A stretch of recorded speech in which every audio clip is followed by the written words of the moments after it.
As always, good morning, good evening, good afternoon to you, wherever you might be in the world. Today, here in Perth, Western Australia, which is where I live, it's actually nearly 9 a.m. in the morning.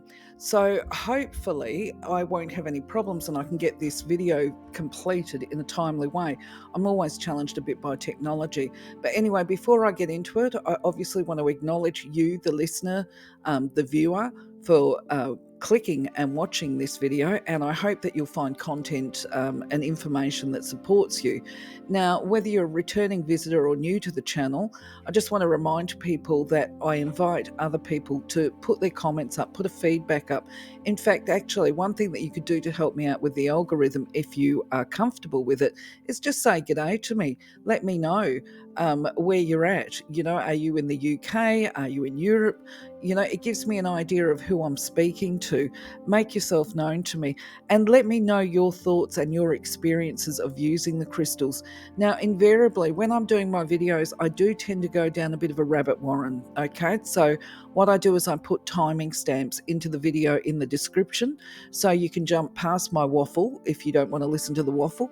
You can just move on to some of the more, hopefully, concise information that I can give to you. Now, as a background, and I'll try and be brief because otherwise the videos get too long, I used to retail crystals years ago. We're probably going back about 13 years ago. So I have a lot of experience and understanding. Sorry about my phone there, I just turned it off. I do have a lot of experience and understanding of using the crystals, not just through my own personal experience, but interacting with people that shared their experiences with me. And so my aim is to share this information with you so that you can test it. You can put it to the test. Just because we say one person had such and such an experience doesn't mean it's going to be the same for all. And that's the whole idea, really, putting all the information together. Now, just a reminder too, before I go on and talk about citrine, is that we actually have a playlist on Lorena's Labyrinth now where I'm loading all the content about crystals. And of course, what I do is, because the videos are long, I tend to create a little short as an introduction to people. So you can check out the shorts playlist as well and see if there's something that jumps out at you as being something that you might actually be interested in pursuing. Just to be clear, there's a little bit of an issue there for me loading the shorts, and that is that I don't have any control over the thumbnail, which is why I've ended up creating fairy images because I needed to have something that looked reasonably appealing, shall we say. But anyway, without any further ado, let's get cracking. Let's have a discussion about citrine. So I guess the first thing to talk about with citrine is really, what does it look like? Because we see a lot of stuff on the market that is what I call fake citrine, okay? And I'll talk about that more in the buying tips. But when we actually talk about the colour, it is this yellow colour. If you go and do a mineral Google research and all the rest of it, you'll see that it's more of a pale yellow than I shouldn't say pale, a golden yellow, as opposed to a brown yellow. And generally, from what I understand, I'm open to correction here, it's actually found in geodes. That's what this grey thing is that you're looking at here, this great big lump with all the clusters inside of it. That is a geode. And so you get geodes of different sizes, and because you get different sized geodes, and some of them can be very big, particularly if it's from South America, you can end up with these really quite large what they call towers or obelisks, which if you look at, I'm jumping ahead of myself a little bit. You see, this is what happens. I go down the tangent.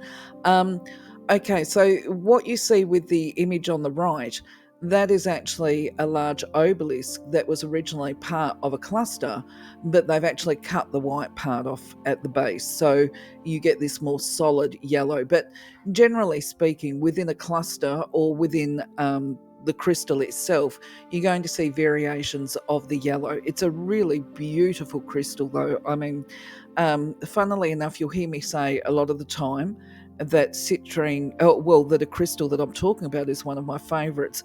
Well, I'm quite happy to say that for a change, as much as I love citrine, it's not actually up there as one of my most favourite, but it certainly is one that I appreciate. There is a form of citrine, though, that is up there as a favourite, and we'll talk about that later in the video. So, as far as the star signs and the horoscope goes, basically it's recommended for people who are Leo, Aries, or Virgo. So, that's kind of interesting because I actually am on a cusp. So, I'm a Leo Virgo cusp. And so, therefore, it would actually be considered to be highly beneficial to me. And I do have some citrine around. And within that knowledge, as I repeat it here, it makes me think, I think I need to bump up and go and get some citrine. But just because it's said to be beneficial to people of the zodiac doesn't mean that, of course, no, other people can't use it, right? Everybody can use citrine. Anybody can use any crystal that they feel particularly drawn to. I guess what it is I'm not particularly drawn to having a lot of citrine in my collection, where items such as selenite and celestite and that I'm kind of like a kid in a lolly shop when that stuff is out. Not so much with citrine though. But I don't want to run citrine down because it actually is a beautiful crystal and it's got amazing benefits. Now, funnily enough, I actually think the reason why I'm not drawn to citrine so much is because I'm actually very much drawn to really good quality tiger eye. We'll talk about tiger eye in a different video, but basically, it's got, from an overview perspective, very similar traits as what citrine has. And I mean, look, potentially my bias is because I grew up in an area where there was tiger eye locally, and that's probably part of my appreciation for it. But bearing in mind, this video is about citrine, it's generally associated with money, prosperity, financial abundance, things like this.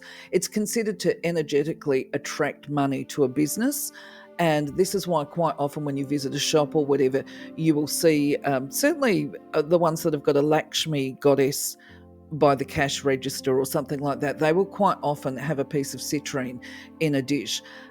You can also, this is one of the uses actually, I should be saving this information for further down in the video, but it's not uncommon to put a tumblestone of citrine into your wallet or your purse as part of attracting money towards you. You know, that's one of the other things that people do. But the other things or traits of the citrine is it's got this capacity to support us when we're feeling stuck or that we're stagnating in our life, or perhaps we've lost our direction. We don't know what our next step is going to be, and we might even be feeling a little bit hopeless and forlorn. You know, we're falling into that trap of negativeness. Well, then citrine is a really good crystal to actually boost our attitude. It's considered to be an empowering crystal because it helps us to move forward. You know, anything that helps us to move forward is empowering us. And because it is associated with success and money, I don't know if you heard that car go past, that is life. But anyway, moving on. It's considered to be associated with business success as well. So if we've got a successful business, if we're feeling affluent, if our base needs are taken care of, the financial ones, and we know where we're going and what we're going to do next, then yes, we are empowered. And this is what citrine, from an overview, is said to be able to provide to us. Now, there's a lot more, and we'll talk about that more when I go down to the spiritual, physical, and emotional benefits. I'm going to talk about that in a little bit more detail shortly. But for now, let's have a look at the mineral qualities, shall we say, of some good citrine. So, from a mineral perspective, citrine is part of the quartz family. It's a quartz. It's a reasonably hard crystal. You can see here that it's got a rating of 7. And from a mineral perspective as well, its colour ranges from a yellow, light yellow, shall we say, to a yellow orange, and even towards the orange end of the spectrum. So you can see in these geodes here, I've got a couple of variations. Now, I also have taken some photos from other websites. You can see here that beautiful yellow point, shall we say. In fact, that must be a small point because this is part of looking and understanding what it is that you're looking at. If you look at that image on the right hand side of the point, what you're actually looking at is a point that's sitting on some plasticine. So that tells us straight away that this is a mineral specimen, and understandably I sourced this image from Mindat, and the image is copywritten to Brazilian rock hounds, if I can pronounce it. So straight away we know that the quality of this particular piece of citrine is really high quality, which is why it looks so pretty. It's transparent, it's got beautiful colouring, and no surprises there. Apparently it's from Brazil, because Brazil tends to have, as far as I know, the absolute best amethyst and citrine in the world. But I would say I've actually seen some pretty good amethyst here in Australia, but we'll save the amethyst stuff for the amethyst video. When we're talking about citrine, it's quite often sold, and I'm going to look at that over the next slides as well. Quite often people think they're buying citrine, but they're actually not. And if it's that brown colour, it's definitely not citrine. So basically, just a note to be aware of, and I've got this from Mind Dad as well, is that any form of quartz, so that's whether it's citrine, whether it's amethyst or whatever, that is coloured by inclusions or coatings or whatever, is not called citrine. And if it's iron stained, which means that it's got lots of brown in it or whatever, we shouldn't be mistaking that for being citrine as well. So just an interesting point there. Now, if you're a geo or a rock hound and you can actually expand on this, I look forward to your comments. Now, also the other thing for your information, it tends to be sourced, as I said, the best, as far as I know, certainly by popular opinion, comes out of Brazil. Madagascar and Zambia also have very good qualities, but I'm pretty sure that there are other mines around the world. And as far as Australian amethyst goes, we have a real range of it here. We have the very pale light, and I actually had a friend, because I knew prospectors and that kind of stuff, who had managed to get this really large point that was so purple it was almost black. So yeah, we have some good stuff here in Australia as well. Now, the next couple of images, they're from Mind Dad as well, and they're worth looking at. And even I'm getting confused with it because I'm not a geo. I tend to know when I see it in front of me if this is particularly, most of the time anyway, if it's actual citrine or if it's fake. But when we look at photographs and that kind of stuff, it gets very, very confusing. So the idea of this particular image is to portray to you the difference between what is natural citrine and what is heat-treated amethyst, which is what gets sold on the market as being citrine, but it's clearly not. So when we look at this image here, you will see in the bottom part of the photo that central to that image, you've got the two larger crystals, which look clear in our photograph. However, that is the natural citrine in its natural state. I'm not 100% sure about the crystal on the left-hand side. That's the bit where I'm getting confused, because I think that might be natural citrine as well. But if we look at the purple ones on the top part of the image, of course, that's amethyst. Now, what I believe the image is showing is that the little 2 points have been heat treated, and then if we look at the bottom image, we can see those 2 points there. They are now what would be sold as citrine. So they're actually not citrine, they're heat treated, they are amethyst, but they look like citrine once they've been treated with heat. And this is what people are selling as citrine. Now, no doubt this is because citrine in its natural state, as I said before, has become very, very rare, whereas there seems to be a lot more amethyst around, a lot more sources to find locally to mine, or a greater abundance of amethyst, shall we say. So it does make sense if you're talking about the dollar that people are getting amethyst points or amethyst caves and heat treating them and selling them off as citrine. So what I've got here is a couple of images for you to take a look at and really train your eye, if you like. Certainly when you're looking at photographs, it might be a bit more helpful, but it would definitely be beneficial for you if you manage to go into a warehouse or something like that and you're looking for citrine specifically. Now, this image in the center, the central one of the geode that's been cut in half, that also has been sourced from Mind Dad. It is obviously copywritten to Ricardo Fabrin, and in that image what we're looking at is an amethyst cave or geode, depending on what you prefer to call it, that has been cut in half, and only half of it has been heat treated. So half of that geode is now referred to when people are trying to sell it as being citrine, where it's just heat treated amethyst. I believe it still has metaphysical properties, by the way.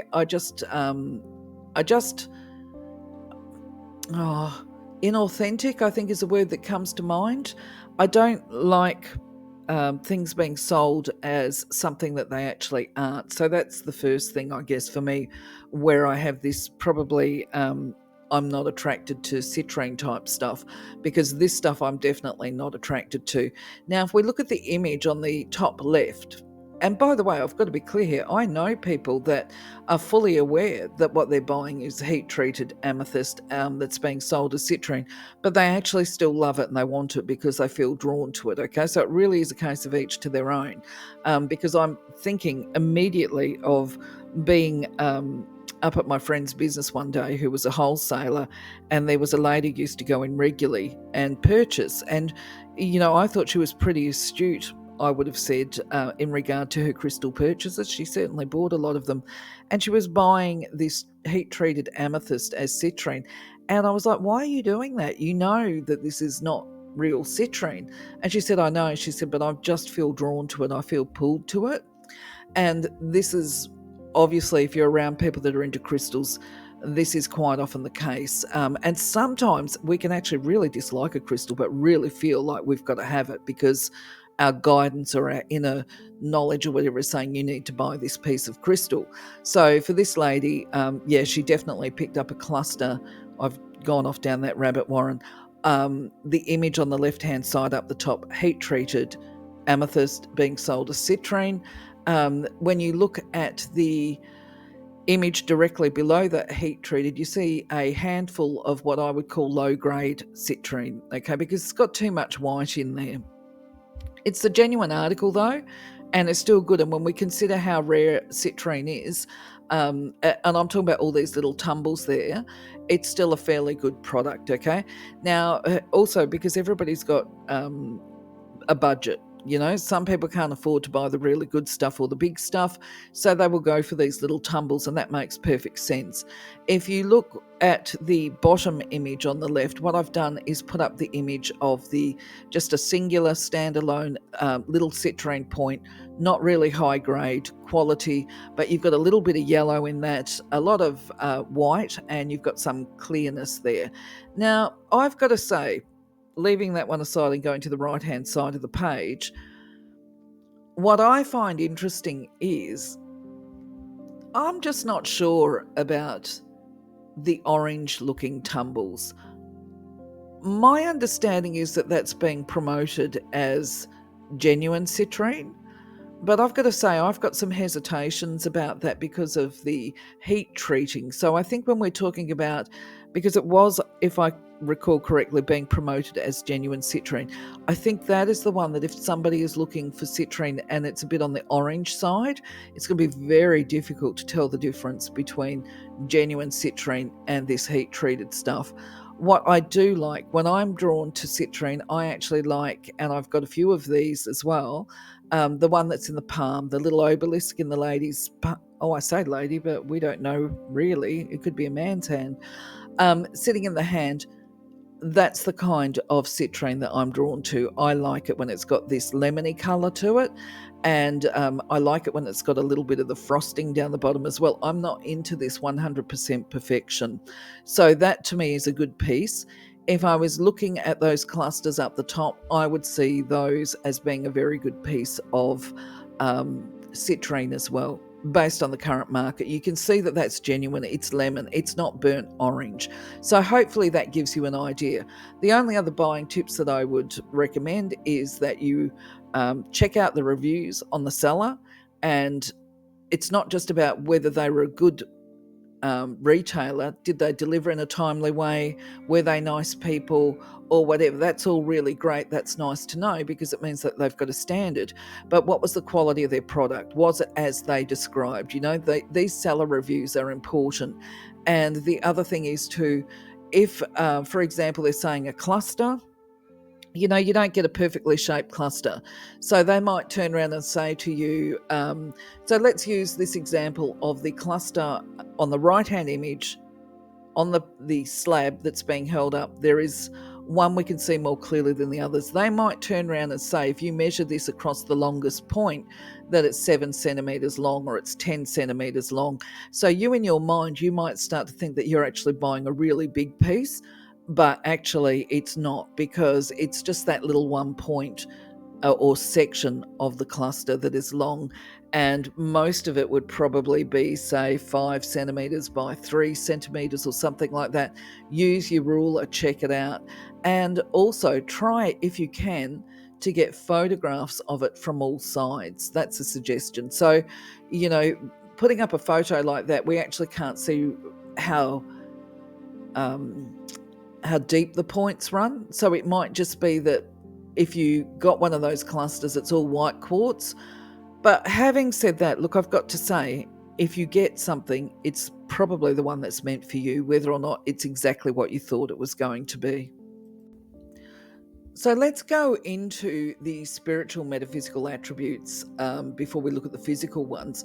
Now, I've already said that energetically it's said to attract money and prosperity towards you. So if you were looking to start a new business, or if you have lost your sense of direction and purpose in life and you need a new beginning, these are all times that you would start using and potentially wearing or meditating with citrine. Okay, if your energy stores are depleted, where you feel drained and that kind of thing, then it's said to uplift that. And if you're a bit slap happy, as I am sometimes, then perhaps I also could benefit from getting some citrine, because sometimes I compromise my own standards and sometimes I take them too far, because it encourages the pursuit of excellence. So the idea would be that as I'm making these videos and giving them to you, sometimes I get a bit complacent, I guess. So theoretically, citrine would help me to pay more attention to detail, I guess.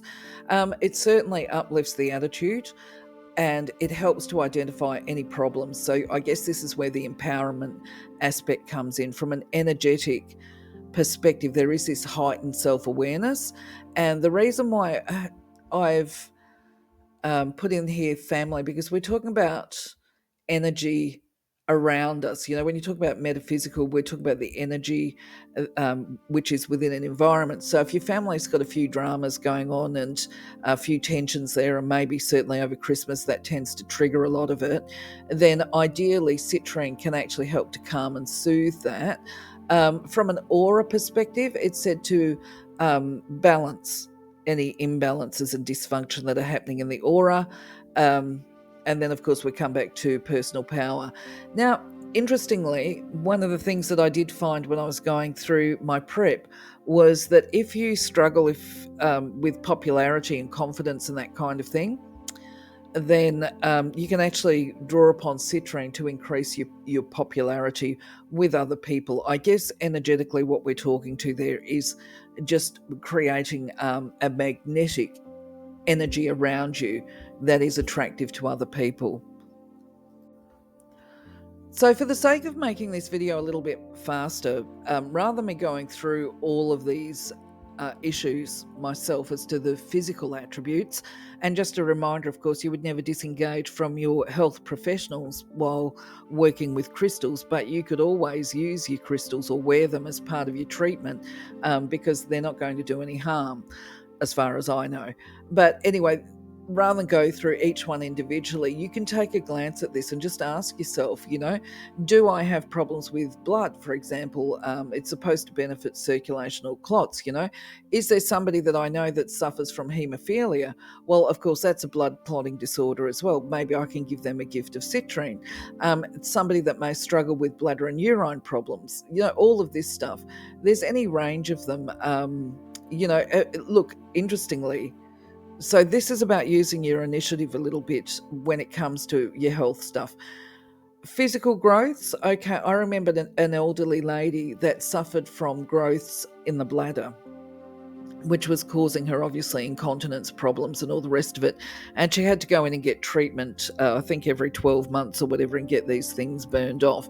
Now, somebody like her, had I known back then, I could have turned around and said to her, why don't you get some citrine? Or I could give her some citrine, because ideally if we go by the theory is that it would actually work well and potentially reduce the amount of times she'd need to go to the doctor and actually have this day surgery that she used to go to, because obviously as you get older, your capacity to bounce back from surgery gets compromised, shall we say.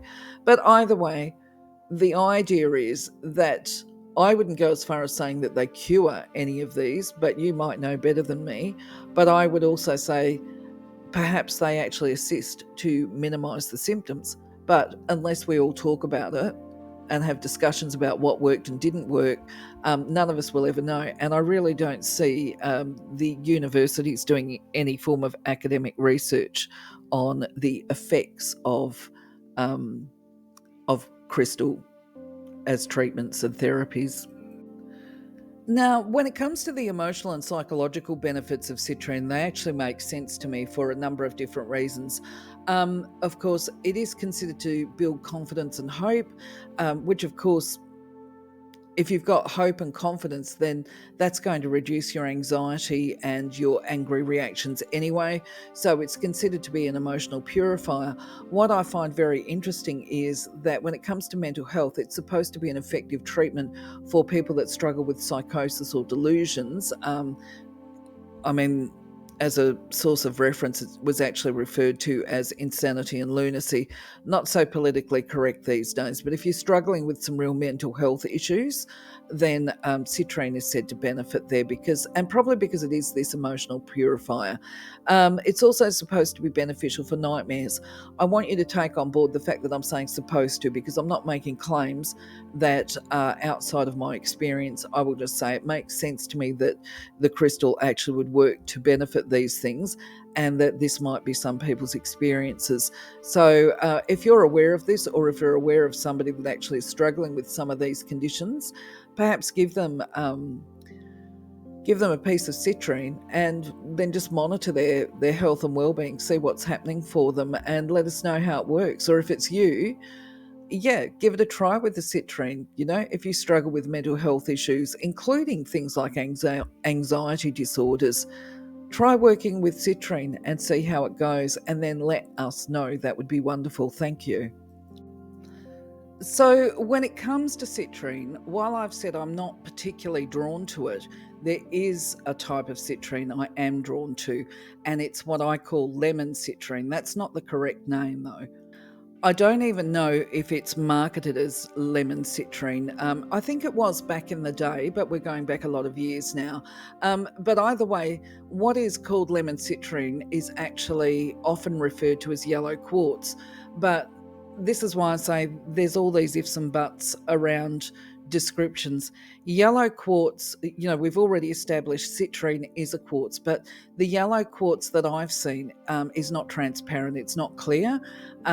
It's kind of like your typical quartz that you're used to seeing, I guess, more clouded, shall we say, and it's got a deeper colour to it than what we're looking at here. But so this is what I call lemon citrine, okay? And I'm including it here because it has such wonderful attributes associated with it, and I just love it, okay? That's just me. So obviously, without going into all of the details here, I've put some of the primary major points. It's a very bright and cheery, optimistic type energy that's attached to this lemon citrine, and it really helps to build upon this gratitude attitude for life, of counting your blessings for the abundance and opportunities that present to us. So it also is considered to be a magnet for good luck and good fortune. It lends itself to mental clarity, which is this clear thinking where you can make decisions confidently and comfortably, feeling that what you're doing is directing your life path, I guess, in positive directions.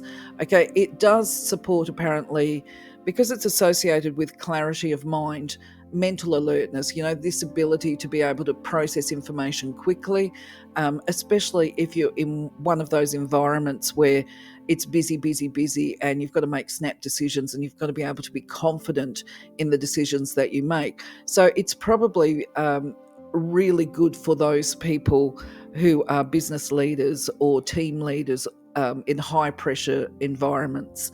Now, the other thing with lemon quartz is supposed to fast track recovery from illness, the same as a lot of the citrine attributes. So, the other benefits are, and this is important, I think, too, for part of life. And probably just to put this into perspective, I have worked in those environments really with the most downtrodden people, the most vulnerable members of society. So I've probably had a greater need for these strong crystals, shall we say, and to be able to manage boundaries. So I understand that lemon citrine is good for setting healthy and empowering personal boundaries. Now, the other thing, and I can't speak to this specifically, I don't know if people can tell, I'm still a smoker. I enjoy a cigarette. But it's supposed to be a treatment for food and nicotine addictions and to control cravings. So if I decide to give up smoking, I might actually go and get some lemon citrine, and I'll let you know if it helped. It's also supposed to be a really high vibration. This is the feedback that I got. I can't say as I've noticed, but apparently it can, if somebody is energy sensitive, there may be a level of discomfort with them as to the energy. The only reason I see this as being relevant is because there are other crystals that are very high vibration. And when I was working in one particular office environment, my manager, I was wearing a crystal that was particularly high vibration in my bra. And I just happened to say to her the following day, I think it was the next day, might have been 2 days later, that this crystal had had an influence on my mood. And I explained to her my situation, and her mouth hit the floor. I wasn't aware that this lady was into crystals herself, and she just said to me, next time you decide to wear a crystal like that to work, she said, can you warn me, please? She said, because I'm extremely sensitive to energy. She said, and I went home that night. She said, the day that you wore that crystal into work, she said, I was in tears that night, saying to my husband, I don't know why I'm crying, but she was just getting an influx of memories coming back that showed her parts of herself that she still needed to heal. So I guess that's the relevance of me telling you about that particular discomfort, and being aware enough and sensitive to the other people in your environment that they may also be impacted subconsciously by the energy of a crystal that we wear, especially if it's high vibration, like this crystal that I call lemon citrine. So the other form of citrine that I really, really like, and I guess that it's from a visual perspective, not for everybody, but for me, I absolutely love it. And I bought it just to test it out because it was one of those times when I was just gathering, if you like, and trying and testing crystals to see what the impacts were, and also, yeah, just because that's what I do. So I bought some Smoky Citrine. I like the properties of it that they refer to.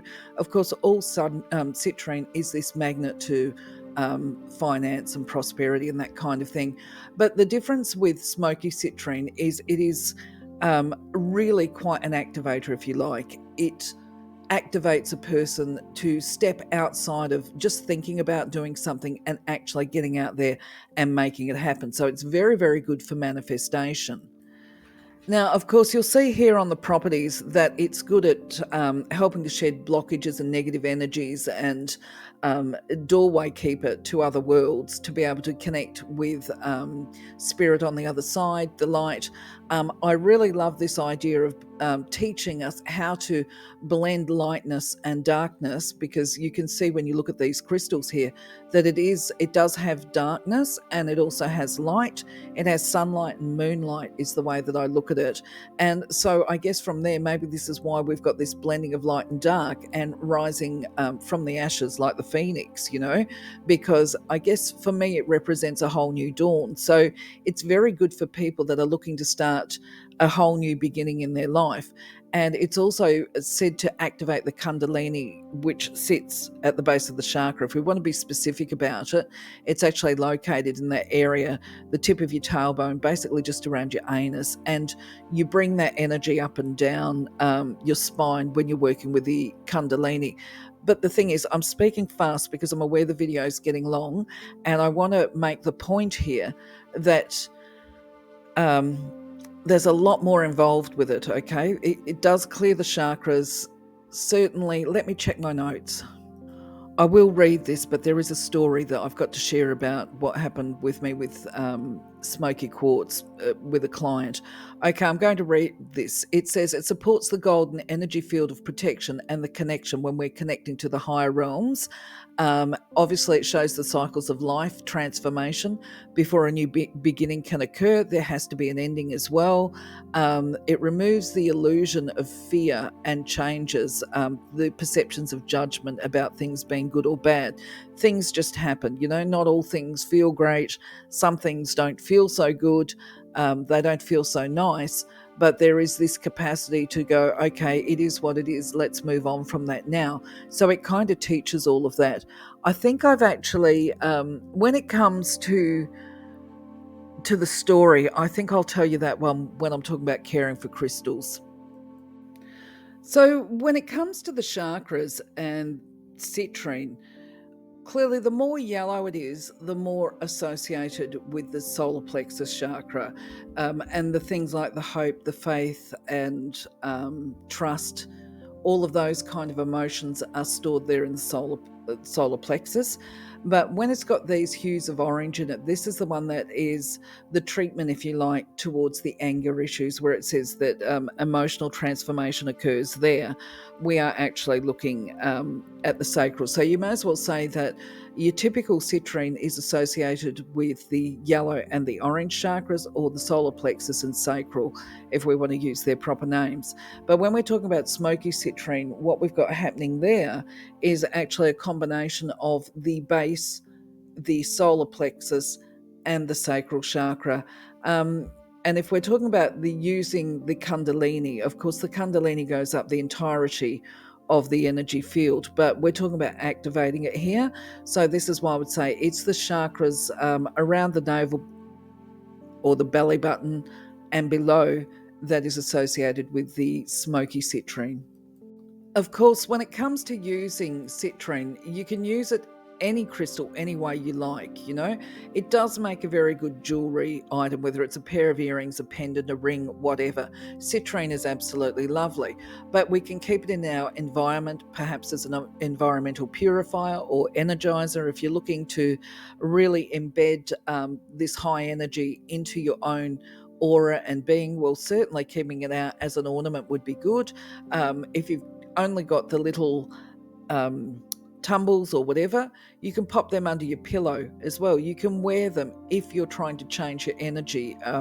If you're lucky enough to have some of the bigger items, well, then you could meditate holding them as well to really infuse that energy into your aura. Of course, when you've got the great big geodes, lucky you, you can keep those in the environment. It's going to raise the vibration and energy of the property that you're in anyway. And then, of course, I did mention too that if you've got a business with a cash register, pop a little piece in the little dish by your cash register, and that will supposedly attract prosperity into your business. If you're into doing things like gridding, you could use the tumbled stones in your grids as well. So just a couple of examples here of the affirmations that you could use if you were actually working on your own personal energy with the citrine. And the reminder here, by the way, adapt them to suit your circumstances. They need to be your words, but a good way of doing it is just in this brief statement to the universe: I am, finished with I am as well. So I am a magnet to wealth and prosperity. I am, if that's what you're seeking to manifest.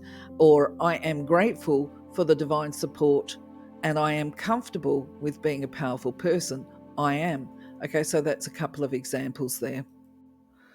So just briefly, if somebody put their hand into my crystal lucky dip and drew out citrine, I would be taking that as a reminder. Now, just a reminder to anybody, if you've watched the videos before, everything is contextual. And when you're doing a guided reading, you're doing it for the person. So it's not necessarily going to be the same for each person. But rule of thumb, it's going to be a reference to the fact that they are either trying to or in the process of manifesting and trying to create abundance for themselves. So it would be a message along the lines of that they need to actually become comfortable with being a powerful person, that they might want to work on releasing any fears they've got about being a powerful person or any shame about money, because sometimes people will actually not be financially bankrupt kind of thing. They actually will be quite wealthy, but they carry guilt and certainly a level of shame too about having money when other people are going without. So in that particular instance, it might be turning around and saying to the person, well, honor the abundance that you've got. The universe has given this to you. And if you feel that you can help people for it, well, then perhaps look at creating a charity or doing something positive for people. You can do it in ways, if they don't want to draw attention to themselves, they can do it in humble ways. There's opportunities for that. And it also might be saying to them, if they're really poor, it might be turning around and saying to them, like, let go of your attitudes, you're self-sabotaging, this negative, pessimistic approach, this, oh, it's not worth it and all the rest of it. You're actually blocking the income of abundance to you. So they're just a couple of ideas about how we could read the crystals when it presents in a reading. I can honestly say there is nothing so frustrating as recording a slide and then finding out it didn't record because your technology's playing up. Such is life. It's probably good because I actually waffled for about 10 minutes. So I'll try and keep it brief. Okay, when it comes to crystal care, citrine is actually generally quite hardy, so that is a good thing, and it doesn't break that easily. But if you've got jewelry, be aware that citrine actually can be synthetically made as well, and so your citrine, I would be very cautious about cleaning it with an ultrasonic cleanser. When you are talking about, say, cleansing and charging from a metaphysical perspective, actually, before we talk about that, it will cope with water immersion. So let's say that you've got a pendant or a set of earrings and they're a bit grotty and they need a bit of a clean. You can actually run that underwater, or you can do what I do, which is fill up a cup with some very tepid soapy water and a very soft toothbrush and clean not just the surrounds, the setting that the crystal is in, but give it a bit of a rinse afterwards and then polish with a dry cloth. That's how you would clean it. I would not use the ultrasonic cleansers.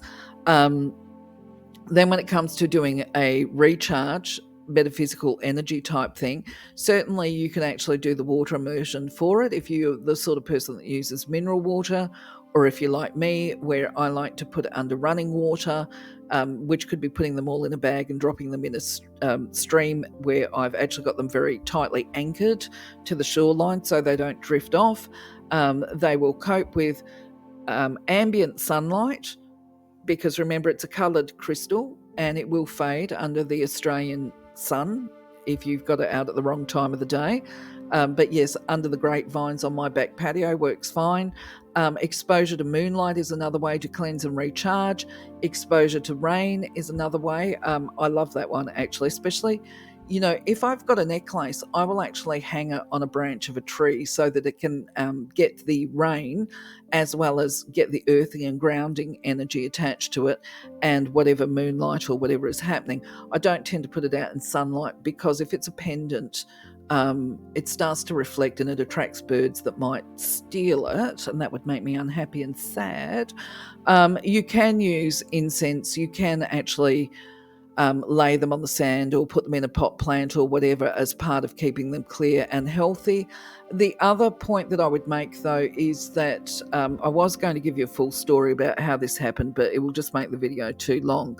But what I learned with Smoky Citrine is that it acts as an absorber of negative energy, and that can be trauma, grief, and suffering.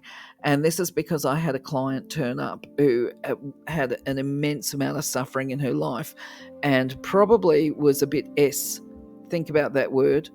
I'm not talking self-harm, I'm talking about actually going the whole journey before she arrived. And so what happened was, after she left, she obviously felt much better, thank God for that. But after she left, I became aware that my Smoky Citrine had shattered.